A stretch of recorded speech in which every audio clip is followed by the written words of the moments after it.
क्या तुमने कभी नोटिस किया है कि मिडिल क्लास लोग पूरी जिंदगी एक ही गलती करते हैं? जैसे ही उनके पास थोड़ा पैसा आता है वह तुरंत बैंक अकाउंट में जमा कर देते हैं। उन्हें लगता है कि अब वो सुरक्षित हैं।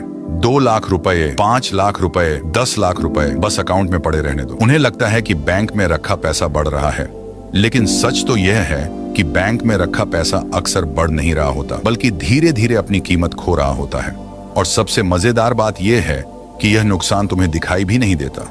मान लो आज तुम्हारे बैंक अकाउंट में 5 लाख रुपए पड़े हैं। तुम खुश हो कि मेरे पास 5 लाख रुपए की सेविंग है, लेकिन अगर महंगाई हर साल 6 से 7% की रफ्तार से बढ़ रही है और बैंक तुम्हें सिर्फ 3 से 4% का ब्याज दे रहा है, तो असल में तुम्हारा पैसा बढ़ नहीं रहा, उसकी खरीदने की ताकत कम हो रही है। आज जिन 5 लाख रुपए में तुम एक चीज खरीद सकते हो सकता है 10 साल बाद वही चीज खरीदने के लिए 9 से 10 लाख रुपए चाहिए हो। यानी बैंक अकाउंट में सिर्फ पैसा रखना कई बार सबसे सुरक्षित नहीं बल्कि सबसे महंगा फैसला साबित होता है। अब इसका मतलब यह बिल्कुल नहीं है कि बैंक बेकार है। बैंक इमरजेंसी फंड रखने के लिए जरूरी है, महीने के खर्चों के लिए जरूरी है। लेकिन अगर तुम्हारी पूरी दौलत सिर्फ सेविंग अकाउंट या फिक्स्ड डिपॉजिट में पड़ी हुई है तो तुम पैसा बचा नहीं रहे, धीरे धीरे उसे इन्फ्लेशन के हवाले कर रहे हो। यही कारण है कि अमीर लोग बैंक को वेल्थ बनाने की जगह नहीं, सिर्फ मनी पार्किंग की जगह मानते हैं। असली वेल्थ हमेशा एसेट्स बनाते हैं, और एसेट्स 2 तरह के होते हैं। एक वो जो तुम्हारी जेब से पैसा निकालते हैं, और दूसरे वो जो हर महीने तुम्हारी जेब में पैसा डालते हैं। अमीर लोग दूसरी कैटेगरी चुनते हैं। आज इस वीडियो में मैं तुम्हें 4 ऐसे एसेट्स बताऊंगा जो सिर्फ अमीर लोगों के पोर्टफोलियो में नहीं होते, बल्कि वही एसेट्स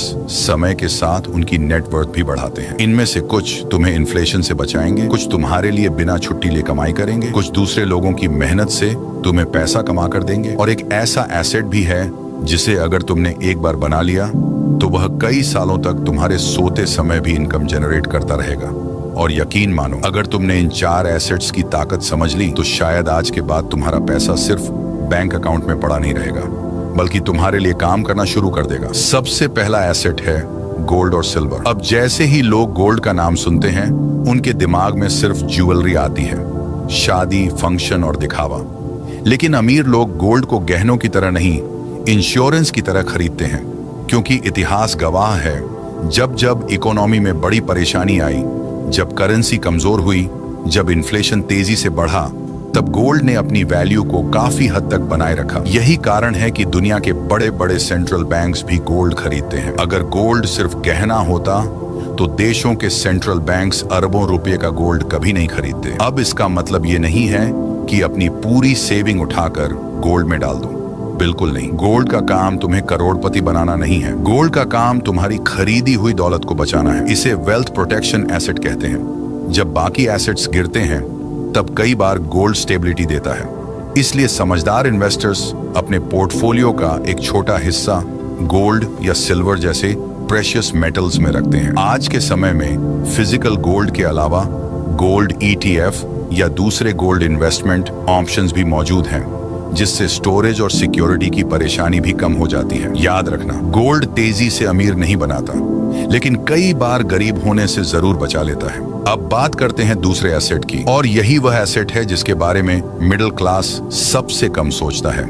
इसका नाम है इक्विपमेंट, यानी ऐसी मशीनें, ऐसे टूल्स या ऐसे एसेट्स जो तुम्हारी जगह काम करें और हर दिन इनकम जनरेट करें। क्योंकि अमीर लोग सिर्फ पैसा नहीं खरीदते, वो ऐसी चीजें खरीदते हैं जो आगे चलकर उनके लिए और पैसा कमाए। मान लो किसी इंसान ने एक वेंडिंग मशीन लगाई जहां रोज सैकड़ों लोग पानी, कोल्ड ड्रिंक या स्नैक्स खरीदते हैं, या किसी ने ऑटो, कमर्शियल व्हीकल, JCB या दूसरे इक्विपमेंट खरीदकर उन्हें रेंटल पर दे दिया। अब सोचो, वह मशीन हर दिन काम कर रही है, उसे संडे नहीं चाहिए, उसे बोनस नहीं चाहिए, उसे सैलरी नहीं चाहिए, उसे छुट्टी नहीं चाहिए। जितना ज्यादा इस्तेमाल होगा उतना ज्यादा कैश फ्लो आएगा। यही वजह है कि दुनिया के कई बिजनेस ओनर्स पहले लग्जरी कार नहीं खरीदते, बल्कि ऐसी मशीन्स खरीदते हैं जो आगे चलकर उनकी लग्जरी कार खरीद दें। यही फर्क मिडिल क्लास और रिच माइंडसेट में होता है। मिडिल क्लास अपनी पहली बड़ी सेविंग से आईफोन खरीदता है, महंगी बाइक खरीदता है, या ऐसी चीजें खरीदता है जिनकी वैल्यू हर साल घटती जाती है। जबकि रिच माइंडसेट वाला इंसान पहले ऐसा एसेट खरीदता है जो हर महीने उसके बैंक अकाउंट में पैसा भेजे, क्योंकि उसे पता है पहले इनकम पैदा करनी है, उसके बाद लाइफस्टाइल अपने आप अपग्रेड हो जाएगी। याद रखना, अगर तुम्हारा खरीदा हुआ एसेट हर महीने तुम्हारी जेब में पैसा डाल रहा है तो वह एसेट है।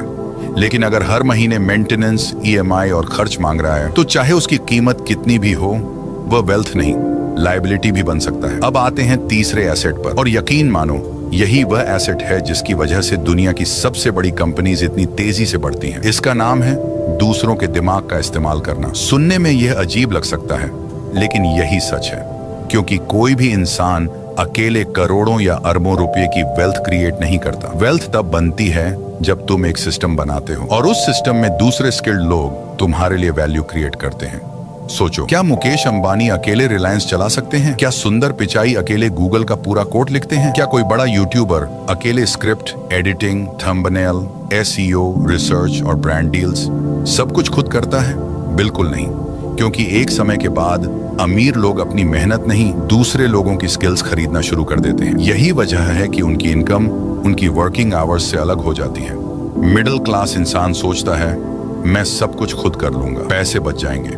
लेकिन रिच माइंडसेट वाला इंसान सोचता है, अगर कोई इंसान ये काम मुझसे बेहतर और तेजी से कर सकता है तो मैं उसे हायर कर दूंगा और उस समय में दूसरा पैसा कमाने वाला काम करूंगा। यही कारण है कि बिजनेस ओनर्स, एंटरप्रेन्योर्स और बड़े क्रिएटर्स टीम बनाते हैं। उन्हें पता है कि अकेले मेहनत करने की भी एक लिमिट होती है, लेकिन सिस्टम की कोई लिमिट नहीं होती। जिस दिन तुमने अपने लिए काम करने वाले स्किल्ड लोगों की टीम बना ली, उसी दिन तुम्हारी इनकम की सीलिंग भी ऊपर चली जाती है। अब बात करते हैं चौथे और सबसे पावरफुल एसेट की, और ये ऐसा एसेट है जिसे कोई तुमसे छीन नहीं सकता। इसका नाम है तुम्हारी अपनी नॉलेज। लेकिन सिर्फ नॉलेज रखना काफी नहीं है, उसे एसेट में बदलना जरूरी है, क्योंकि दिमाग में बंद नॉलेज एक दिन तुम्हारे साथ खत्म हो जाएगी, लेकिन रिकॉर्ड की हुई नॉलेज सालों तक पैसा कमा सकती है। मान लो तुम्हें वीडियो एडिटिंग आती है, सेल्स आती है, स्टॉक मार्केट की समझ है, कोडिंग आती है, ग्राफिक डिजाइन आता है, या किसी भी फील्ड की एक्सपर्टाइज है।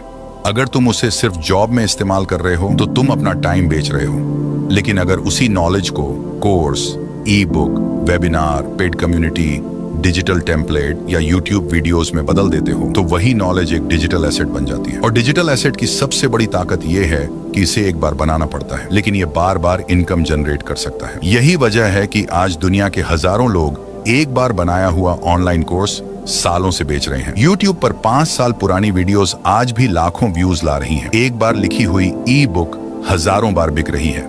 एक बार बनाया गया टेम्पलेट बार बार डाउनलोड हो रहा है। यानी एक बार मेहनत, लेकिन इनकम बार बार। यही स्मार्ट वेल्थ क्रिएशन है। अब जरा अपनी जिंदगी को देखो। तुम्हारे बैंक अकाउंट में पड़ा पैसा हर साल कमजोर हो रहा है, लेकिन अगर वही पैसा ऐसे एसेट्स खरीदने में लग जाए जो तुम्हारे लिए लगातार इनकम बनाते रहे, तो कुछ साल बाद तस्वीर पूरी तरह बदल सकती है। और यही फर्क होता है सेविंग और वेल्थ क्रिएशन में। सेविंग तुम्हें सुरक्षित रखती है, लेकिन एसेट्स तुम्हें फाइनेंशियल फ्रीडम देते हैं। अगर तुम सच में फाइनेंशियल फ्रीडम चाहते हो तो सबसे पहले अपना पैसा बैंक अकाउंट में जमा करने की आदत नहीं, एसेट्स खरीदने की आदत बनाओ। बैंक सिर्फ पैसा रखने की जगह है, पैसा बढ़ाने की नहीं। इमरजेंसी फंड के अलावा जितना पैसा लंबे समय तक बैंक में पड़ा रहेगा, उतना ही इन्फ्लेशन धीरे धीरे उसकी असली वैल्यू खाता रहेगा। इसलिए सैलरी आते ही सबसे पहले खुद को पे करो, यानी इनकम का एक हिस्सा सीधे एसेट बनाने में लगाओ। जो पैसा बच जाए उसे खर्च मत करो, बल्कि पहले इन्वेस्ट करो, फिर जो बचे उसे खर्च करो। यही रूल लगभग हर सफल इन्वेस्टर फॉलो करता है। शुरुआत में अगर तुम्हारे पास ज्यादा कैपिटल नहीं है तो सबसे पहले खुद पर इन्वेस्टमेंट करो, अपनी स्किल्स बढ़ाओ, ऐसी नॉलेज सीखो जिसकी मार्केट में डिमांड हो, क्योंकि सबसे ज्यादा रिटर्न वही एसेट देता है जो तुम्हारी इनकम बढ़ा दे। उसके बाद धीरे धीरे गोल्ड और दूसरे प्रोटेक्टिव एसेट्स जोड़ो ताकि तुम्हारी वेल्थ सुरक्षित रहे। फिर जब इनकम स्टेबल हो जाए तब ऐसे इक्विपमेंट या कैश फ्लो वाले एसेट्स खरीदो जो हर महीने तुम्हारे लिए इनकम जनरेट करें। और जैसे जैसे तुम्हारी इनकम और एक्सपीरियंस दोनों बढ़ते जाएं, वैसे वैसे टीम बनाना शुरू करो, क्योंकि एक समय के बाद अकेले मेहनत करके नहीं, सिस्टम बनाकर वेल्थ क्रिएट होती है। याद रखना, गरीब इंसान अपनी पूरी जिंदगी पैसे के लिए काम करता है, लेकिन अमीर इंसान अपने एसेट्स बनाता है और फिर वही एसेट्स उसके लिए काम करते हैं। यही असली गेम है। इसीलिए अगली बार जब तुम्हारे अकाउंट में सैलरी आए तो खुद से सिर्फ एक सवाल पूछना, क्या ये पैसा अगले 5 साल बाद भी मेरे लिए काम करेगा या अगले 5 दिनों में खर्च हो जाएगा?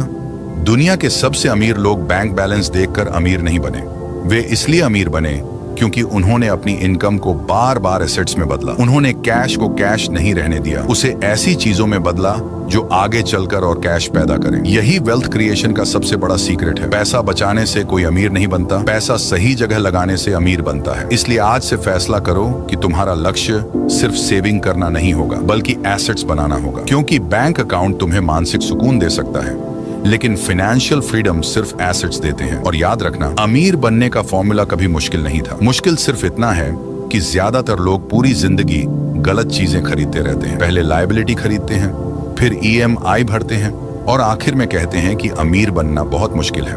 लेकिन सच्चाई बिल्कुल उलटी है। पहले एसेट्स खरीदो, एसेट्स तुम्हें इनकम देंगे, इनकम नए एसेट्स खरीद कर देगी। और एक दिन ऐसा आएगा जब तुम्हें हर सुबह सिर्फ पैसे के लिए उठना नहीं पड़ेगा, क्योंकि उस दिन तुम्हारा पैसा तुम्हारे लिए काम कर रहा होगा। और ये वीडियो आपको वैल्यूएबल लगी हो तो एक लाइक कर देना एंड चैनल को सब्सक्राइबर कर देना।